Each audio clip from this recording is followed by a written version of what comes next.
Jess Judd, another successful night in Highgate in the sense that you've got the qualifying standards for the World Championships. How was that race for you there? Oh, it was hard. There was a lot to think about. A lot of people went off hard, and then I could see it coming back. My aim was top 2 Brit. I knew that was what I needed to do for Worlds.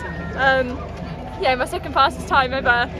Be British champion. You know, the standard's just gone on, and I'm just so proud to be part of it. And yeah, I'm really happy with that. How does this compare to last year? Because obviously you won the entire event last year, but you still got the qualifying standard this year, and the atmosphere was insane. Yeah, it was amazing. I think there was a bit more pressure on me this year. Last year I just sort of came in and won it and was really happy.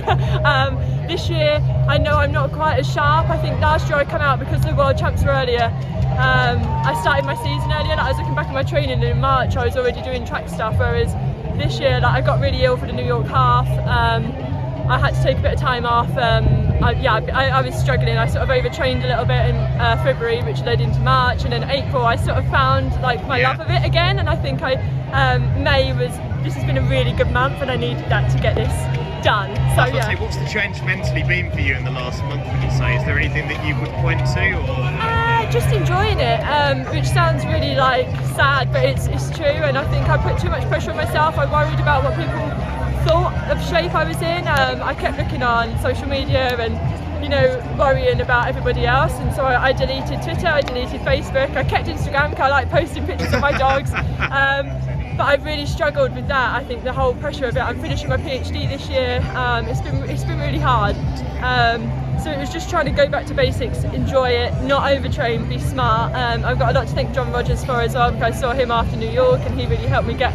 So I just feeling good again, and I needed that, and that was a great step in the right direction. Do you feel like almost deleting a lot of their social media apps, it's a bit of a mental refresher for you to an extent, and it kind of gave you the perspective to kind of, I guess, focus on the things which matter the most in that sense? Yeah, like my family, I think it's hard because it's just my dad that coaches me, and my husband who's my training partner, and it's just us, and it's a really small team, so I think you get overwhelmed sometimes because you're sort of seeking confirmation from other people who, they've got other people that they're coaching, it's really hard. So I think you don't want to get too worried about it. And I mean, the world itself, it sometimes isn't a great place. So when you go on Twitter and stuff, it can be quite depressing. And I don't want to be ignorant to the world's problems, but I definitely found that my mental headspace is so much better now that I just focus on what I can control. And now you've got the qualifying standard for Budapest. How do you reflect on that after everything that you've had over the last few months? Oh, I'm really happy, really, really happy. That was my aim. I know that in a couple of months I'll be better than what I am now. This is the one I was really nervous about,